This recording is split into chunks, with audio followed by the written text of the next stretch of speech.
Hello Raindrops, welcome to Government Minutes that Matter. This is Mr. A asking you to please do me a favor. Like and share this video, subscribe to this channel, and click on that notification bell so you know when our videos come out. As always, this video is dedicated to the glory of God who blessed this land. And we continue with federalism.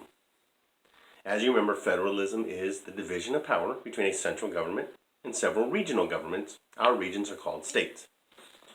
So what this means is it sets up a dual or two systems of government where the national government has certain powers and state governments have certain powers as well. So federalism starts with the Constitution. The state created the national government, not the other way around. And so we gave to the national government powers in three ways. Expressed, it's written in the Constitution. Implied, those powers used to carry out the express powers. And inherent powers, powers that belong to a national government because it is the government of a sovereign state. If you remember from another lesson, we denied powers to the national government three ways as well. Expressly, Congress shall make no law. Okay, it's written out that Congress can't do something. Our national government can't do something. Because of the silence of the Constitution.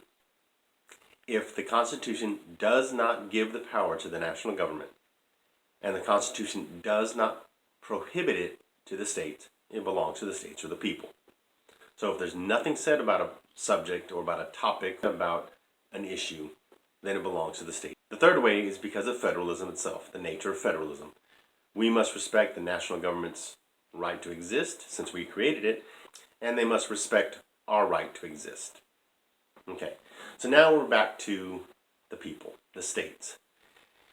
Since we're the ones with all the power in the first place, since we're the ones who had everything, we gave certain things to the national government, everything we decided to keep are called the reserved powers.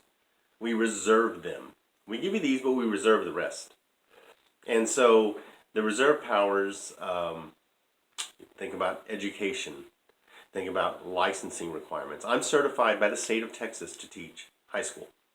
If I moved to Pennsylvania, I'd have to get certified by the state of Pennsylvania. Doctors, dentists, lawyers, a lot of professions are licensed by the state. Marriage licenses, birth certificates, death certificate, all those are reserved powers. And so remember, if it's not given to the national government or denied to the states, it belongs to the states. So they are the reserved powers. There are powers that both the national and state governments have. They are called concurrent powers. These are powers that both have and exercise. Some examples of concurrent powers.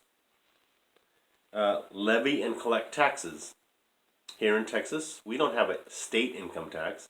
We have a state sales tax. And so the state of Texas taxes us through a sales tax. The national government taxes us through income taxes, Social Security taxes, Medicare taxes. So both the national and state governments levy and collect taxes. Both the national government and the states can borrow money. Now each state is a little different on what they have to do, how they do it, but states have the power to borrow money as well. Establish courts. There are federal courts and there are state courts. Define crimes and set punishments. Okay, murder is a state crime. The state of Texas, here in Texas, the state of Texas will charge you, the state of Texas versus John Doe, Jane Doe, in a murder case, because the state of Texas is the one charging you. It is a state crime. Counterfeiting currency is a federal crime. Counterfeiting the currency of the United States is a federal crime, and it will be handled in federal court.